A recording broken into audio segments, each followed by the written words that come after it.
Hey y'all, this is AL Thick Madame and Cinnamon Sugar. I know I am very late on several things. I've had a lot going on, mainly the stupidity above me.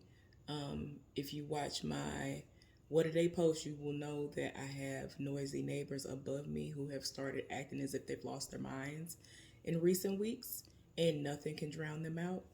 Dogs were just barking a few minutes ago because of them galloping so loud throughout the apartment. Not because of anybody walking by or driving by or anything like that. It's literally them. So hopefully you won't hear any barking or anything like that while I'm doing the videos that I'm going to put up today or anytime after that. I have reached out to my landlord and I've asked her, has she sent out any other notifications, and she has not responded to me. I don't know if she's avoiding me, but at the same time, she's the one who brought up the information to me, stating that she sent out something that they should have already received, and that when she got back into the office this week, that she would, before the close of this week, send out something saying that they needed to vacate. Pretty much, they are getting evicted, and they would have a certain amount of time to uh, uh, dispute it and all that stuff, but they have the choice and the right to say, we don't really care nothing about what you're talking about. You're on a month to month basis anyway. We ain't trying to hear that. And every time we turn around, she's sending us video footage of all the noise that y'all are making. So, like, I literally have not been able to get a full night's rest. Like, it's ridiculous. Like, I usually can get as much rest as I want to get. If I want to go to sleep late and barely get any sleep, I'm usually able to do that. If I want to get all the sleep, I usually can do that. But I have been having to hope that I can fall asleep and get enough rest before it's time for me to go to work. So that's been my life the last few weeks. I really don't understand what they've been on, but I'm sick and tired of it. And I'm hoping that they do get kicked out at this point. I'm sorry. They done already called you. They have messaged you. They have sent at least one uh, form of communication to you out that is outlined in writing. So I can't feel sorry for you. I can't feel sorry for the fact that y'all have kids, because you can't tell them to go somewhere and sit down. You didn't teach them what they needed to do, especially since we live in an apartment building. Now go get a house that's one level where you're not, sharing with somebody, or if it's two levels or three or whatever, do that and let them run amok. But you can't do that when you live in a place like this. And considering there are other people in all of the other units who have kids or grandkids that don't do any of this, you need to go. You ain't doing what you need to do as a parent. And even the landlord said that. So, anyway, I just wanted to pretty much apologize for my absence as far as doing the recap reviews, because I have literally not been able to do it. I'm always trying to get rest. I'm always trying to stay awake while watching certain shows because I haven't gotten rest. On top of that, it was just always connecting back to rest in most cases. And then most recently, a lot of people have been going through some stuff, and I've been having to be a sounding board, and it's just been heavy situations within my family and amongst my friends. So just keep everybody lifted up in prayer. Like, everybody is going through. It's a lot going on right now. All right, y'all. So I'm a week late. Um, and so the way I think I'm going to do it now, because I wasn't able to do it the way I wanted to do it starting on Tuesday/Wednesday of this week, what I'm going to do is I'm going to start off with just doing both episodes of Sistas individually. And then, I'm day by day, I'm going to try to do what I can, and just catch up on each individual show with the recaps. Okay? The only shows that I have not seen at all are Bell Collective and um, Ready to Love. I saw the first episode of Ready to Love, but not the second. So, yeah. But anyway, let's go ahead and get into this recap review of Tyler Perry's Sistas from last week. So, the episode started where it left off that particular time, where Fatima came downstairs because she heard Karen with all this rah-rah downstairs. And so she was like, you know what I'm saying, what you're not finna do is this. You ain't finna be popping up at my house with all this foolishness. And so she was like, oh, your house? She was like, yes, my house. You're not gonna be popping up over here with all this foolishness. Like, and I mean, I heard you had all kinds of things that you needed to say. You was talking about that you was gonna say. And so she was like, yeah, I mean, I said what I had to say. Girl, Fatima's not here for nothing. And I was just like, ma'am, like Fatima was like, Zach over here, like, no, no, no. Because it looked like a fight about to break out. And so she's like, I got this. You ain't got to worry about it. I got this, Zach. You ain't got to worry about this. And so she over here trying to read her, talking about, oh, you're just another number 3 to be exact. And so she was like, you know what? Okay. So Zach was like, no, we're not going to do this. If Fatima is a number, she's number 1 of 1. This is my lady. I ain't got time for this. It is what it is. So then, out of nowhere, while all of the back and forth is going on, random woman pop up talking about I was gonna come by in the morning, but you know what I'm saying, I was circling the block and I saw that the light was on or whatever, and I'm here with your baby. And so everybody's standing there looking like, what? Karen was all big and bold, like, oh, I'm carrying your babies. I'm carrying your child. I'm doing this and I'm doing that. Like she really done did something by possibly getting pregnant by him. Like, girl, why do you want that for yourself? As toxic as y'all, I don't understand people who have been in super toxic relationships wanting to be pregnant by the people that they were in the toxic relationship with. You're going to have to deal with it for the rest of your life. Like, why? Why would you like want that? Especially after the relationship is over with. You need to hope that the baby is Aaron's and going about your business. So anyway, Sabrina then allowed this man to come back to her apartment with her. I'm talking about come inside and everything.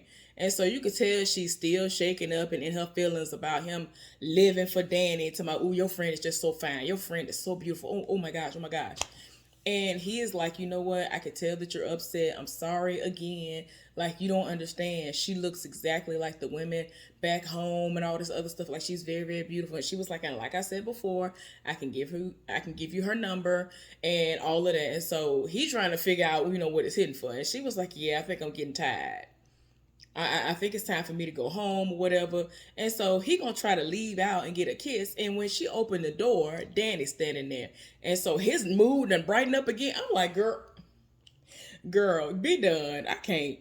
Like, if you want to live for my friend, whatever. And I understand that the dynamic and the culture is different from how it is over here in America versus Africa, but don't do that. I feel like you've been over here, or you should have been over here long enough to know how it go. If you live for me, you need to just live for me, especially if we haven't discussed a situation where I'm gonna be a part of a harem. If I'm not in a harem, then I'm gonna need for you not to do this. I'm just saying. To me, that don't make no sense. If I'm not a part of a harem, don't do it.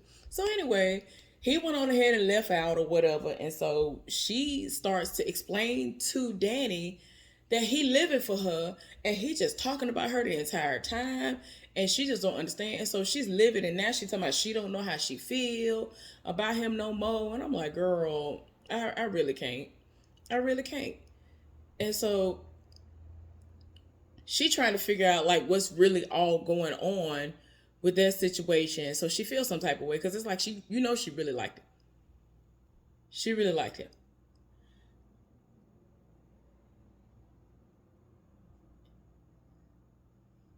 And so, yeah, I wanted to make sure that this wasn't a repeat. I thought I was going to say something I wasn't supposed to say.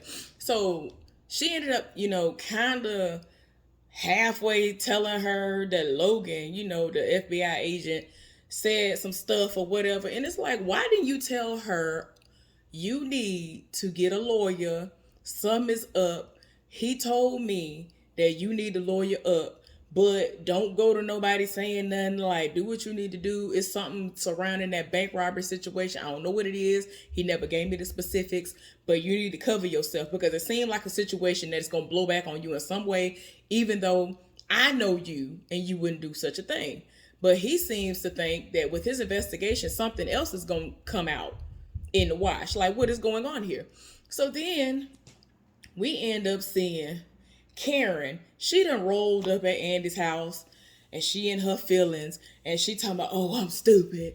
And so she was like, "You want to talk about it? Oh, you went over to his house, didn't you?" And all this other stuff. And so, and she was like, "Oh, so she told you?" And she was like, "No." She was like, "I could tell by the way you acting. Like, she over here talking about how stupid she is and all that. Like, yes, Heifer, you are stupid. You're dumb." And so after she over here venting and in her feelings and talking about, oh, it's a baby over there. And it's like now it's like it took a whole nother woman who had a baby that is possibly Zach's for you to be like, oh my gosh, I'm so stupid. I'm so dumb. Like it's just some random person because the woman set it off. The woman was like, so I mean, he used to talk about you all the time, and so the whole time Zach is like, I don't know who you are, and so she was like, I mean, look, we have had sex before. We did what we was doing.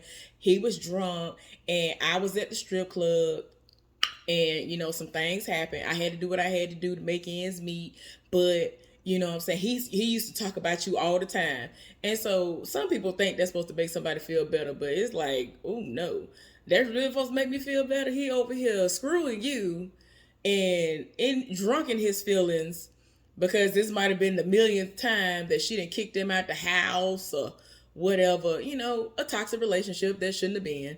So it is what it is. So anyway, she over here finally getting that out. And so now she's just trying to encourage her. It was like, look, I'm going to be here for you and that baby and all this other stuff. So then, she kind of comes to her senses real quick and she like looking around like, what's going on up in here? So she was like, look, I'm about to get back into my old place. You know what I'm saying? I'm gonna have to get me some more furniture. And like again, I'm confused about this because didn't he say he had to put in storage? Why did she sell it? Did he sell it? What happened? So she was like, look, you see that building over there? Yeah, that building is right there. That's Gary's office. And he has been spying on me. I thought that I was able to, weed out any possibility that he was spying on me. But yeah, this whole time he has been doing the most. He been looking at me and watching me this entire time. And so she's just like, look, this is crazy. Like, and she was like, I hate to say it, but you did tell me you were right or whatever. So tell me why. Zach then rolled up to Fatima's house. And this is like, I think the next day, when he getting ready for work or whatever, or that night, whatever. And so he done came in her house with the key. And so he, announces himself. And so she was like, yeah, smart man. I'm like, yeah, you better know, because she got guns and things. She will shoot you and know she shot you. Like, ain't no way she wouldn't know that you the one who coming in the door. So anyway, because of how hurt she is in this moment, all of her responses to him are kind of like, whatever, I don't care what you talk about, whatever. And so he was like, look, I can be him, that old me. I'm not trying to be the old me. And so she trying to explain to him, like, I'm riding for you. Like, ain't nobody got time for what happened last night, though. Like, I'm not putting up with it. The baby mama, all this other foolishness, you need to figure that out. You need to figure everything else out. Like, I already am putting up with a lot because I believe in you and I want to allow all this stuff to play out the way it need to so that we can go on ahead and do what we need to do. So he talking about, I got it as usual. I'm like, child, somebody please. So what I forgot to mention was that when Karen and Andy were talking before she ended up ultimately leaving the place that she was living in, she was just like, can I come stay with you tonight? And she was like, yeah, sure, you can, or whatever. So we are in the next morning before she finna go to work. They both finna go to work. Her emotions are all over the place, and she trying to blame pregnancy. And I mean, it might be pregnancy, it could be. I mean, but she just been doing the most ever since before she got pregnant. So I mean, it could be a combination of both, in my opinion. But she's just like, I see what you're doing. It is what it is, and she wants to know what she gonna do with the penthouse, what she gonna do with the car, what she gonna do with all this stuff, and of course Andy wants to know how is she gonna navigate this whole situation because she has definitely made a fool out of herself. And so they both are like, look, we got to do what we need to do because this is ridiculous. And so I'm pretty sure Andy at this moment is like, I'm gonna get rid of it, I'm gonna sell it, but at the same time, she's thinking of how Danny would be like, girl, forget him. You better keep that penthouse. I mean, it's all this. That's the crazy thing. Everything is in her name. That's why when everything first started popping off last season, when he was trying to pull these stunts or whatever season it was, because y'all know this has a decent amount of episodes. It could have been literally this season when all these gifts came, buying the car and all that stuff. I was like, child, is it in your name though? Is the pink slip in your name and only in your name? Because ain't nobody got time for nobody to snatch that back. Ain't nobody got time to snatch the property back. The place where you living at. Like ain't nobody got time for that either. Anything you giving me, if my name ain't on it, it's solely my name, I don't want it. Because you have proven that you are not to be trusted. Sir, ain't nobody got time. So anyway, Danny is at home getting ready for work, and Sabrina roll up, and she's kind of trying to figure out what's going on with Danny because of what was said. Okay, that kind of scared me. I didn't know what was going on with that. But anyway, of course she wanted to know what all was going on with the agent doing all of what she was doing and trying to make it seem like ain't nothing going on. You good. And at this point, like with him thinking the way that he's thinking, like why would he, think that I had anything to do with it? She was like, look, I told him that you're a square can be. You ain't got nothing to do with whatever he think might be going on. And you know what I'm saying? This heifer talking about one time her drawer came up like $80-something short or something like that. And that's it. And she was like, yeah, I'm pretty sure they wouldn't be trying to take you down for like something like that for less than $100. Like, girl, ain't nobody got time. And I think she paid that back. So it's like, girl, no. But she's trying to get her to not worry. She says she's going to talk to Logan to see what information she can get out of him because she don't play that snitching and all that stuff. Y'all know how Danny is. She like, girl, ain't nobody got time. So Fatima is at work minding her business, and Hayden behind, come in the office on this high horse talking about, oh yeah, I wonder if what I'm going to tell you is going to wipe that smile off your face. Let me see if this will wipe the smile off of your face. And so he goes on to tell her that he has been able to obtain footage of the airport and seeing all that stuff that Zach was doing. Child, talking about he got a friend down at the SEC and all that, whatever. Child, I'm probably saying that wrong. And that's how he was able to get access to it. Saw Zach talking to the senator's wife and how he is connected to all these situations, because it's like, how would you be able to come up overnight like this without it being some kind of corrupt foolishness? So she was just like, I don't understand. Like, you have little penis energy. Like, what is it? Get a penis implant. That had me dying. And it's funny because Andy came in on that part specifically. So it was very hilarious. So you could tell that Fatima is kind of bothered, but she's still hiding what's going on with Zach. And so she asked if she could help. And was she sure that, she couldn't tell her whatever she needed to know so that she could help the situation? Because if you wait too late, it might be too late. So, it's a mess. And of course, Andy out here with her chest out all the time. She reading her, kind of deflecting, talking about some, are you sure you don't need me to go and get you something to cover up your chest? It is what it is. So anyway, Karen at work, and the baby mama done rolled up, and she was like, look, I was drinking earlier and all this other stuff. So she was like, yeah, that doesn't sound too good for you to have been out rolling around, riding around and getting it with the baby in the car. But go off though. How may I help you? So she was like, look, I just want to talk to you. And like I told y'all earlier, she told her straight up like he was drunk and he was talking about you the entire time and all of that. And like he loved you. Like, I'm gonna need for you to understand that. And I'm just like, girl, that don't make it better.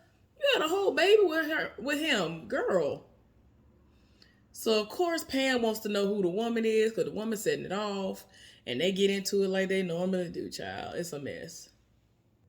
So now we see Maurice and Quentin at the house. Maurice is about to go to work, and the night prior, he sat up there and jokingly said that him and Sabrina, yeah, we were behind you, doing what you did to rob the bank, You know what I'm saying? Basically agreeing with everything that he was baiting him with.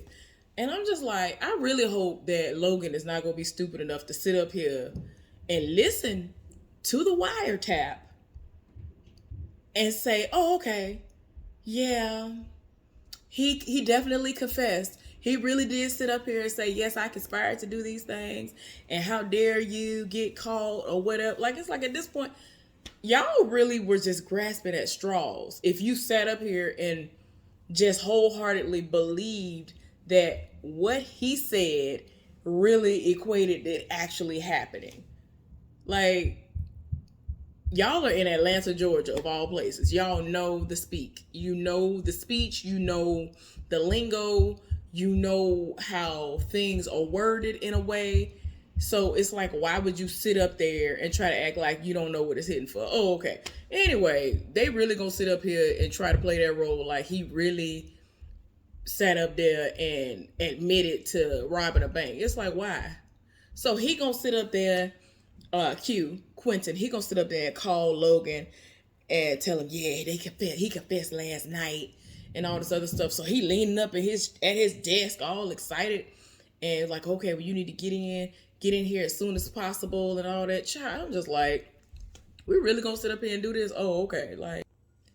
So I don't know if y'all can hear the foolishness, but it's happening, and I can't even hardly concentrate. But anyway, so we see Zach, the woman, the senator's wife, been calling, and he basically looking like, bruh, ain't nobody trying to pull up on you. Like, what do you want? And she was like, I'm pretty sure you don't want to talk to me over the phone about these things. So he showed up.